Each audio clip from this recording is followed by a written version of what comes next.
Alrighty. Feels good to be doing a deep dive again. It's been a bit. The Possession from 2012. I don't hear this movie ever get brought up. And yes, it's not, super original. It's very tropey. It has every possession movie cliche and trope that you can imagine in it. But for some reason, I've always really enjoyed this movie. I throw it on every few years, and a lot of it has to do with two things. One, I like how it's not your typical possession movie that deals with Christianity and Catholicism. Usually that's the religion that you see. The Exorcist, and you can go down the list of the thousands of possession movies that we've gotten. Yeah, outside of America, foreign movies deal with other religions.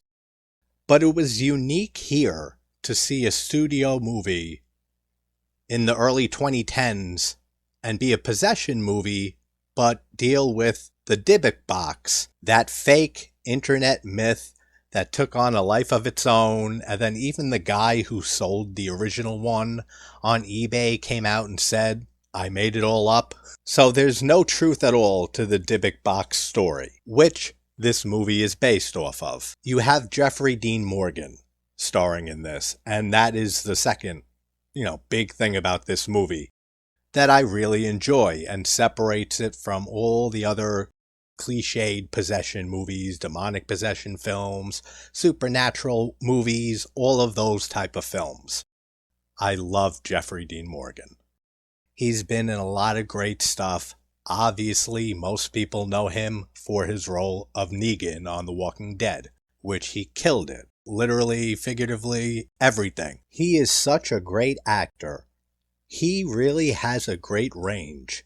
He could play serious roles, like in this movie, and show more of his emotional side. He's a father in this movie. He has two daughters, one of them after buying this Dybbuk box at a yard sale, I think it is. He ends up noticing that she's acting weird, and we find out that she gets possessed by a Bizu. I think that's the demon's name. And again, that's like a Jewish demon.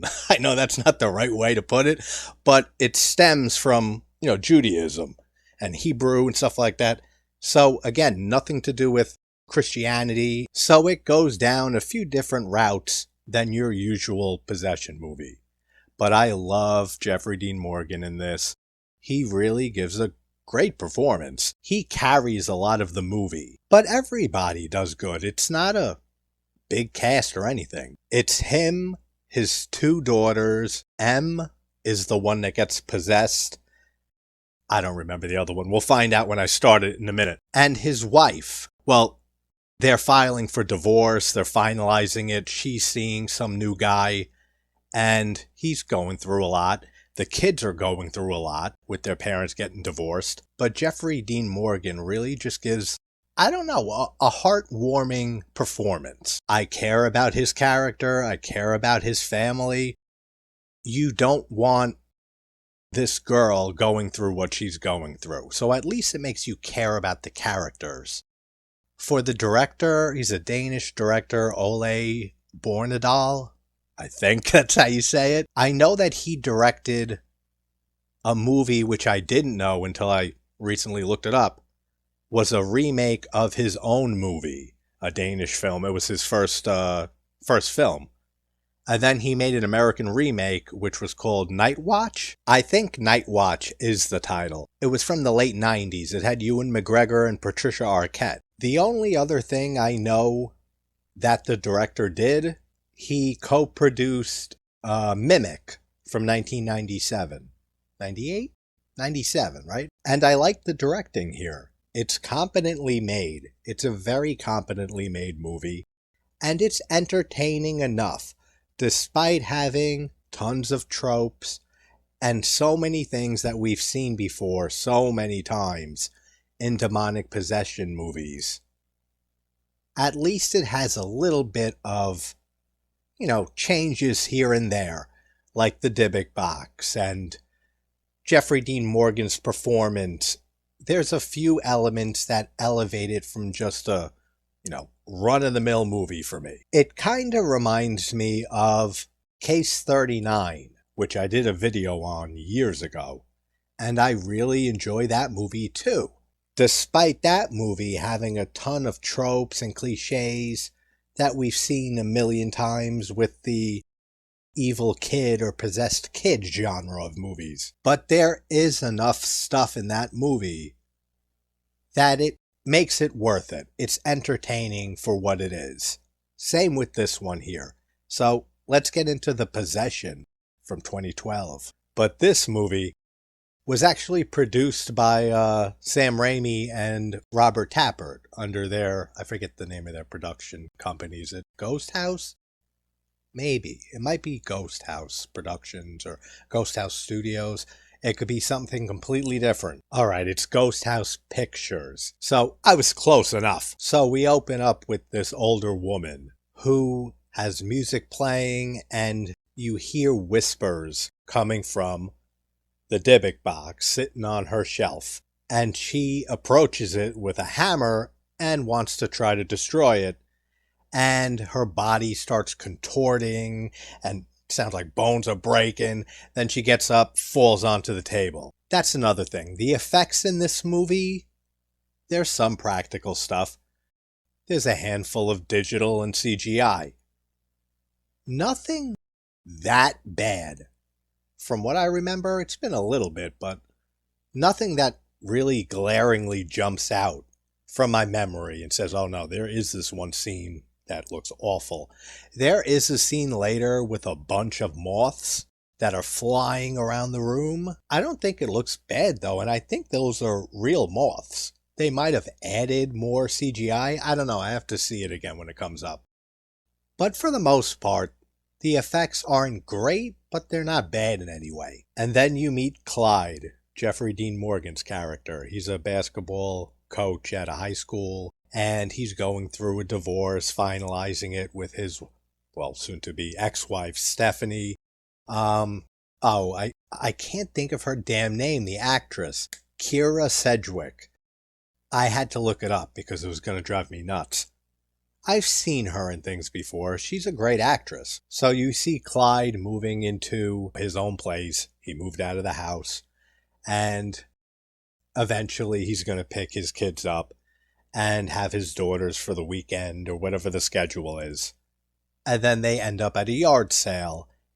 And M ends up seeing this box. She's 10 years old.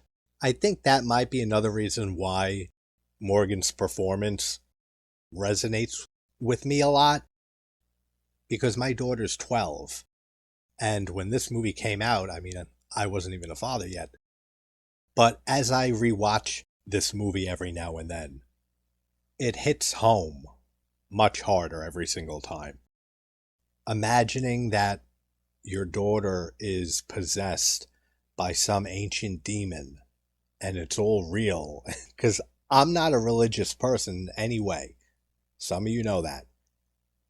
But if I saw the shit that goes on in this movie and the way that his daughter starts acting, I saw my daughter acting that way, I would 100% believe in demonic possession, in all of it, and I would do anything that I could to help her and to save her. And the way that he shows how much he'll do anything for his daughter, he really gives a great performance. I can't say enough about Jeffrey Dean Morgan in general. I also really like the look of the Dybbuk box, the design here. I don't know what the original Dybbuk box looks like, the writing on it, whatever. All I can say, though, is I would never buy a box with any type of archaic or old or any foreign writing. I wouldn't even have something in Spanish in my house, just in case. Because at the end of the day, yeah, I don't believe in any of this, but you never fucking know. It could be real. So why even have a box with some creepy looking archaic writing on it anywhere the fuck near me? That's the point. But they end up buying it. The chances of you possibly, even the remote possibility of you or someone you love getting possessed by a creepy looking box goes up substantially when you own a creepy looking box. If you don't own one or buy one, the risk is zero. You have no chance of getting possessed. But within the first 9 minutes of this movie, you instantly care about this family. His daughters come over to the house and see it for the first time. Both the girls do a great job in this. And you see how much he loves them. And you see how much fun they have together and how he's taking their mind off the fact that their parents are going through a divorce. Just those little tiny interactions, like him and M playing shadows with the lamp in bed before she goes to sleep. Those little cute moments all happens within the first 15 minutes of the movie. And it's effective, because then you care at least. A recent example of the opposite is Evil Dead Burn. It might be my least favorite in the franchise. I want to do a video on that, so I'll talk at length about it then. But I didn't care about any of the characters in Evil Dead Burn. None of them. I couldn't connect to any of those people. So I really didn't give a fuck who became a Deadite, who died, who survived. Nothing. Here, in this type of movie, and with these performances, I instantly care. And I don't want anything to happen to these girls. Jeffrey Dean Morgan, Clyde is right. He's Jeffrey Dean Morgan, or anyone else. There are some casualties, though, throughout the movie. Hannah, that's the older daughter. She's 12, 13, something like that, I think. The actress who plays M did a great job, too, at being adorable and then being creepy as fuck. As this movie progresses, she does do a good job. We see the old woman from the beginning of the movie, who was trying to destroy it and got thrown around. She sees M holding the box, and M sees her through her window. She's bandaged up all over. This bitch got annihilated by that Dybbuk box. I don't know how she's still alive, but she is. And then she freaks out when she looks out the window and sees M holding the box, because she knows this girl's fucked. But it seems like they live in the same neighborhood. They're at the yard sale. The woman's house is right there. You don't think she would know the family? I know Clyde just moved into this house, but it seems like the mom lived in the same area, or at least the same city or town. Doesn't seem like it's a huge distance. So wouldn't the old woman at least know and could just make a call and say, get rid of that box? That's what I'm getting at. Or just tell the person that's looking after her, because somebody closes the blinds after she does her little freak out. She couldn't tell that person and say, no, there's a girl out there with the box. I know no one's going to believe her, and it doesn't matter. But it's fun being back here doing these. I like the scene when M gets the Dybbuk box open for the first time, because earlier at the yard sale, she mentioned to her father that she couldn't open it. So she hears voices, or a voice coming from the box in the middle of the night, and I like how you see the silhouettes and shadows of the trees outside her window blowing behind her. She gets the box, gets in her bed, and then as soon as she figures out how to open it, all the trees stop moving. That's a cool little detail. And then when she closes it eventually, it all starts up again, like the wind starts blowing again. But there's a bunch of little trinkets inside of the box. Nothing too crazy except for the human tooth, which would be an immediate red flag for me. She seems quite intrigued by it, actually. She looks at it, kind of smiles, and then just puts it back casually. There's a mirror on the inside of the lid of the box, so when you open it, you're looking at your reflection, and that does come into play later too. I also always forget that Matisyahu, remember him? the Jewish reggae artist. I liked a few of his songs. Actually, I saw him live at a festival with like 100 other artists. But he had some good tunes back then. I always forget that it's him who plays the Jewish guy later, who helps them get rid of, what's the demon's name? The Jew demon. We're going with Jew demon when he helps them expel the Jew demon later. I always forget that that's Matisyahu. He doesn't do a great job. He doesn't do a bad job, though. He's fine. In the climax of the movie, they're in the hospital, and he's screaming, Abizu, that's it, right? Abizu? And he's like rocking back and forth. He already had that rhythm, from his music career, so that looks fine, even if it's a little over the top. And then Hannah, the next morning, gets pissed off because she freaks out about a moth being in her bed. And moths play into, I don't know how it plays into Abizu and the Jew demon and everything like that, but you see them a lot throughout the movie. She finds one in her bed. She starts freaking out about it, screaming. The father thinks that she's being murdered. He runs in there. She's like, get rid of it, get rid of it. The other daughter's there too. He ends up killing the moth, and then she's pissed at him because he killed a moth. Which, I get it, if you're an animal person and stuff, it's like he says, it's a moth. So I guess they just needed anything, for the older daughter, Hannah, to have a little bit of tension with the father, too. So it's not just M.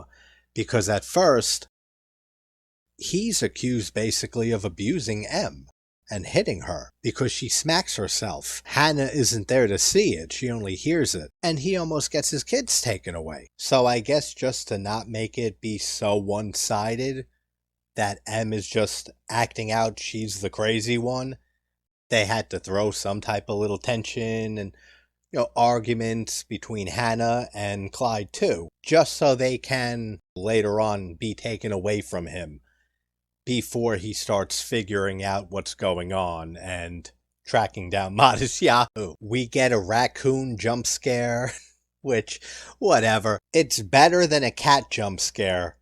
We've had thousands upon thousands of those. Raccoon jump scares?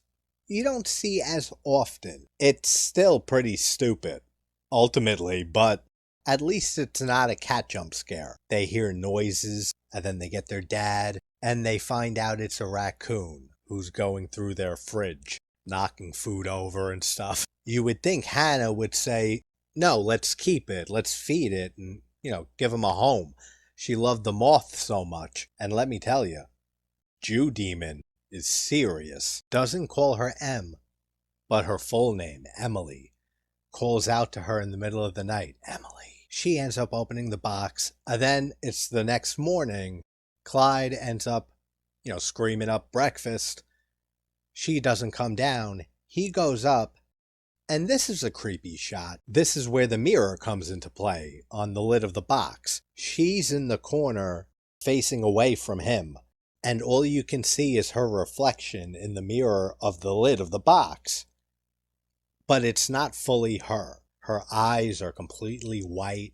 Her face is a little distorted. That's a cool, creepy shot. Then she turns around, and it's normal her.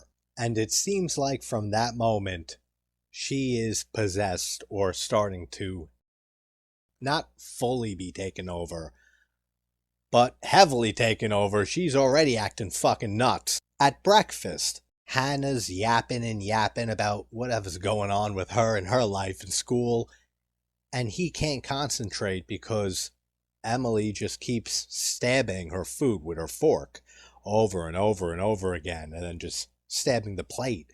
And he's just like, Emily just snaps. And she ends up stabbing him in the hand with the fork, and he ends up screaming, go to your room. Right then and there, I think something's severely wrong. But that's why the whole divorce thing works. Because he first looks at it like anyone would, that she's acting out for whatever reason and in whatever weird ways, because she's going through a lot. So then you see a bunch of moths behind Emily while she's sleeping, even though her eyes are are wide open. She's in some trance. Then you see Hannah the next morning in the bathroom, and she sees a moth. She opens, the medicine cabinet, and a bunch fly out. Then her and her father notice there's a bunch coming out of Emily's door from underneath it. They open the door, and there are moths fucking everywhere, flying all over the room. It looks like a mixture of real moths and CGI. It doesn't look full CGI. They definitely look like there are real moths there. It looks good. No glaring bad shots or anything where you go, that don't look good at all. It looks fine. And instead of thinking this is insanely strange, they just get a pest remover guy. When have you ever seen anything like that?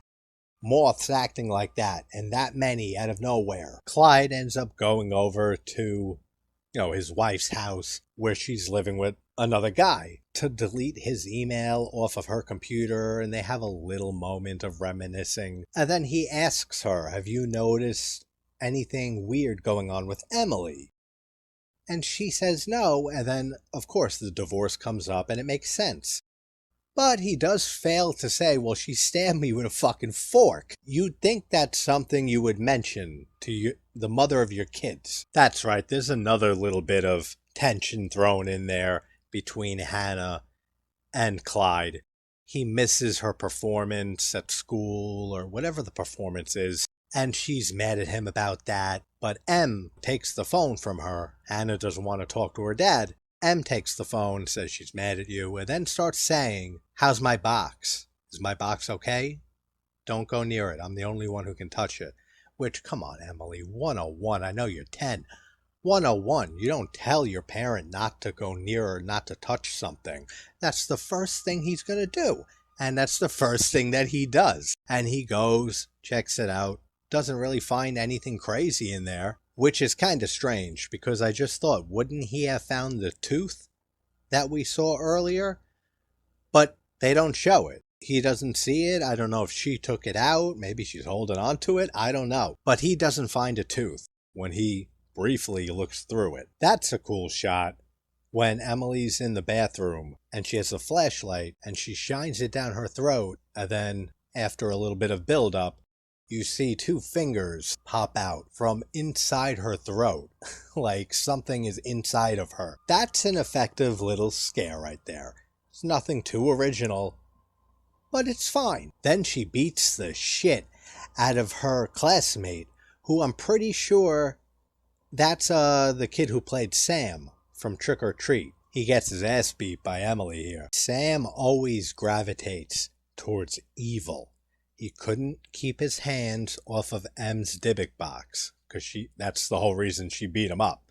He tried taking the box from her. She snapped, beat him. Now the parents have to come in, talk to the principal, and they have to say how their marriage falling apart, and the divorce, and the living conditions changing. All of that's affecting her, and she's scaring everybody with the box and not to bring it to school anymore. And he ends up taking the box away, which he should have done a while ago. Oh, that's right. Clyde's wife, Stephanie, ends up getting pissed at him because she is still getting his email. I guess he didn't do it right the first time, removing his email. And she saw an email confirming his flight to North Carolina for an interview for a possible job, and he didn't tell her. That is kind of messed up. If you're planning on even remotely or possibly moving to another state and you got two kids, I mean, he should have said something. You should bring it up. But she gets angry at him, leaves. So they're framing him in a very bad light for when things start, to escalate. No one's going to really believe him that it's a supernatural, occurrence, that a supernatural entity is possessing his daughter. Oh, I guess the Dybbuk box got left with the teacher because now she dies. Her eyes start bleeding, she gets thrown all over the room, and eventually out the window, and she's dead as shit. And then Clyde is talking to Emily the next morning, and she is just like numb to it. She don't give a shit that her teacher's dead. And this scene ends pretty creepily too.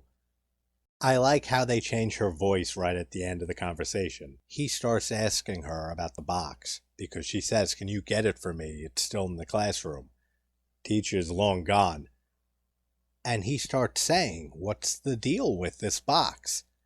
And she tells him her friend lives inside the box and that it's a woman. It's not a man. She says that specifically. So Jew Demon's a she. Her friend tells her that she's special. And then she says, "I just need my box," basically. And she wants more food. She says, "Can I have some more?" She turns around and her voice comes out like a demon, basically. So she's still hungry. And right then and there, I would commit my daughter to a sanitarium where you don't know or believe that magic or demons or possession, anything like that, is real. That's a very, very concerning conversation. So Clyde gets rid of the box. Right after that, he drives to the school. He's visibly shaken. Not enough, in my opinion, but enough for the movie. He goes, throws the box in a dumpster. He comes home. Emily is visibly fucked up, for lack of better words. She is acting so strange, asking where her box is. And then this is that scene where, and she really says some disturbing and cutthroat stuff. For a father to hear, she's telling him, "I don't love you, I hate you, and mommy doesn't love you, and she loves Brett now, and he does nice things for her and makes her happy, things that you never could do," like, she's pushing it. And then the slaps happen. It's supernatural. Like, no one is slapping her, which is what I remembered. I didn't think she was hitting herself. She gets slapped supernaturally 2 or 3 times and starts screaming, what are you doing, Daddy?" And then Hannah comes and says, "Oh my God, did you just hit her?" And Emily runs away. She looks so creepy from this point of the movie going forward. And the way that whole sequence ends is great. I think it's a gas station that he threw the box into the dumpster at. She finds the box and she is hearing the voice of her she-Jew demon. She ends up getting all the moths jammed down her throat, basically. They all fly down inside of her. That's a cool shot with all the moths going down her throat and her collapsing. And then afterwards you see Stephanie and Clyde arguing and her thinking that Clyde hit her kid. So she ends up taking both kids. So now he has no access to his daughter, even though he knows something is tragically wrong. And now he starts seeking out the truth, trying to figure out what this Dybbuk box actually is. That's a pretty decent scene too. Now both daughters are living with the mother and Brett, her new guy. And Brett runs into Emily, and I like how they kind of show that Emily's trying to fight, Jew demon from taking over completely. Her eye starts like becoming white, rolling in the back of her head, and then her skin starts bulging like something is coming up on the inside of her skin, and then it affects her other eye. All of that's really cool. And her back is turned and she's like coughing. And then when he finally gets to her, she turns around and she looks mostly normal. She still looks fucking weird and creepy. I don't know why they aren't paying more attention to how not normal she looks. And then you have Clyde go to a professor at the school he teaches at, I guess. Is it a college? I don't know. It's not relevant. It's not that important. But that's when he starts to find out a little bit of information about exactly what he's dealing with. The professor is smug as fuck, too. He's pretty annoying. I know he's not taking it seriously because he doesn't believe in any of it, but he ends up deducing that it came out of Poland in the 1920s or 1930s. That's where the box originated and was made. And it has Hebrew writing on it that says Dybbuk, which is Hebrew for dislocated spirit. And he goes on to explain that in Judaism they believe in benevolent spirits and evil spirits. And this box basically says, "Do not open, warning, deadly." And he says, so just don't open it. Of course, he doesn't know that it's been opened and his daughter is acting crazy. But it's one of those moments where you want to punch this guy. And then you see Clyde researching possessions, exorcisms, how to expel a female Jew demon, all printed out. So he really believes, after hearing all of this from the professor, didn't really take him too long to, go down the supernatural route, is definitely causing this. Then we get a kind of creepy scene when Clyde goes over to Stephanie's house to see Emily, and she's just cold staring like a possessed bitch in that bed. And then she rolls over as he's reading from a religious text, and she starts slowly rolling over and looking at him. And as he keeps reading, she gets visibly pissed off, and then the book goes flying across the room. His wife, whatever she is, comes in the room, says, "Get out, I'm calling the police." So then he ends up going and meeting up with Matisyahu in, it looks like Brooklyn or Manhattan, one of the Hasidic sections, because I'm a New Yorker. I've been there many, many times. Probably Brooklyn. And he meets Matisyahu, and Matisyahu already had to be singing.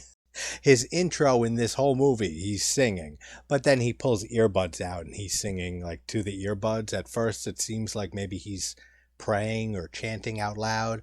So it's a funny little gag. He ends up bringing Clyde into this room with a whole bunch of Hasidic Jews, and they end up explaining what the Dybbuk box is. And eventually the main goal for the Dybbuk, the demon in there, is to become one with the host, and to basically have the one thing that it doesn't have, life. And all these people have the fucking balls to tell this guy they won't help him, that it's up to God.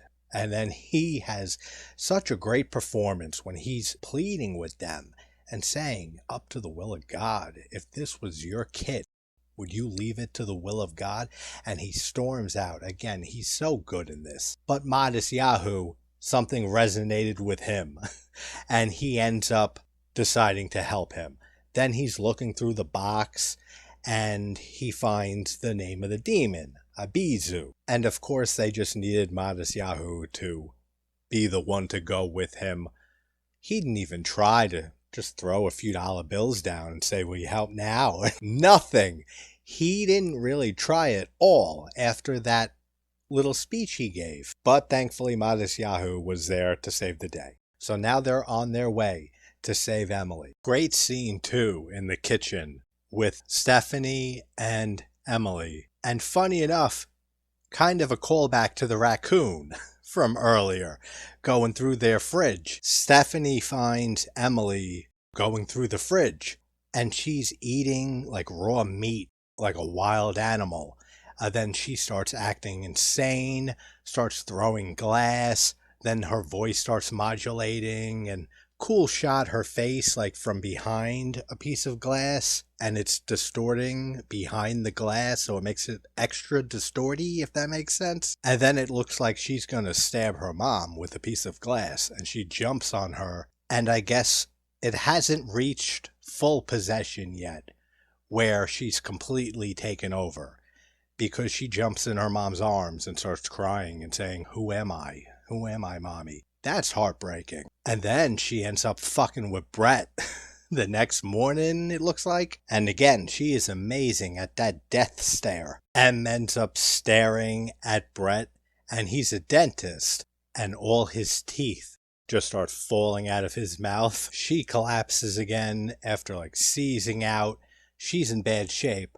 So they end up calling an ambulance. We also have Clyde with Matisyahu jamming in the car on their way there too. Admittedly, the last act of the movie isn't as good as the first two.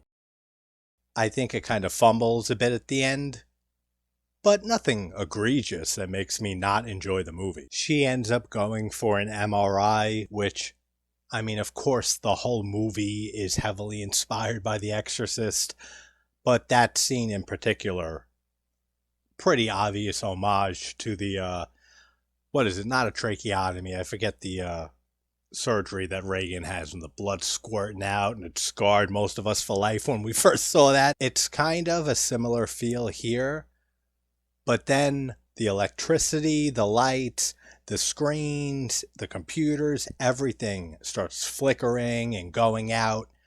So I don't know how all these doctors explain all this. That might be my favorite shot of this movie.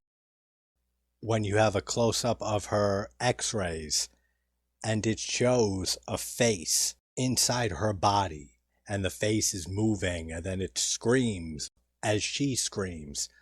That's really cool. Negan finally arrives. So now they're all together at the hospital with Tzadok is his real name, but come on, Matisyahu. They have to take her out of her room for some reason. All he says, he goes to touch her and like touch her forehead, and he says it doesn't want me here. We have to go somewhere private. That's the only reason they give for why they have to move her, but they end up moving her, and I always get a little chuckle from the line that he gives when he first walks into the room, Matisyahu, because Stephanie and the girls, even though Emily is, out of it, have never met him before.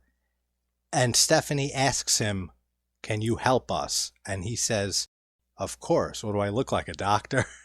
That's a great line. So they end up sneaking her out of her room and to the physical therapy room that's in the basement of the hospital, something like that.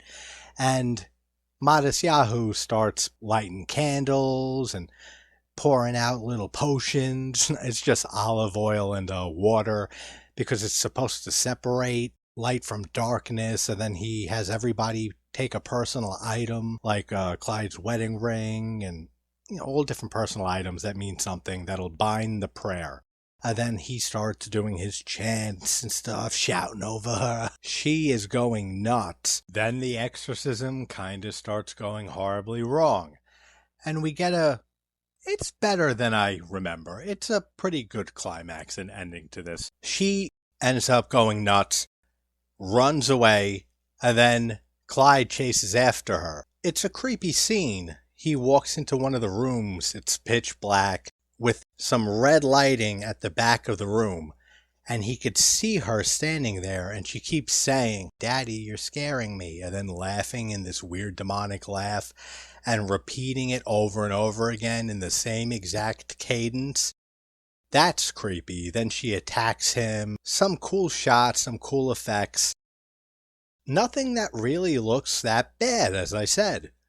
Then they catch up with the rest of them. Will catch up with Clyde and Emily. Matisyahu finishes his prayer, finishes the exorcism, and expels the Jew demon. Basically transfers it to Clyde. And that's the only thing, actually, that doesn't look great. The actual entity of Abizu crawling into Clyde, that doesn't look that great. The hand, out of Clyde's mouth, that looks okay. But the entity itself, But Clyde also is rid of the demon. It's trapped back in the Dybbuk box. Matisyahu says a prayer, puts his little thing down over it. I don't know the term, I'm sure that's not what it is. Puts it down on that box, and all is well in Tinseltown. It seems like this whole situation, I'm sure Brett having no teeth left in his mouth has played into the decision for them to try again and get back together. But it seems like they're going to try to make it work. The whole family's together at the table, and he's talking to Matisyahu on the phone, saying, "What are you going to do with the box?" He says, "I'm going to talk to my father. He'll know what to do. We'll make sure it's protected. Nothing happens ever again like this situation." And then a big-ass truck comes and crashes into him and kills his ass. Poor Matisyahu, man. That sucks. Everyone has a happy ending except for him. And then you see the Dybbuk box among the car wreck in the middle of the road. And it's implied that the same thing's going to happen again to somebody else. It's a good ending. I don't know what it is. I really like this movie. I never really have big complaints. So that's The Possession from 2012. It's a fun demonic possession movie. It's nothing great, nothing too original, but I have a blast every time I watch it. Alright guys, hope everyone's having a good morning, afternoon, or night. I will talk to you soon. Take care, guys. And then Jew Demon ends up telling her and it's zooming down. She looks, there's also a small mirror on the inside of the box lid. And it had Ewan McGregor and Patricia Arquette. Shut up. Ewan McGregor, that fake internet myth that grew the Jew Demon is serious. She has really just completely white eyes. But when he helps abolish the Jew, when he helps expel the Jew Demon later, I always forget, no, she hits herself. I'm thinking of, what movie am I thinking of when the person's slapping themselves? I also get a little, somebody's going to pick it up and it's going to happen again to some other poor sap. There's not going to be bloopers, but you'll never know then.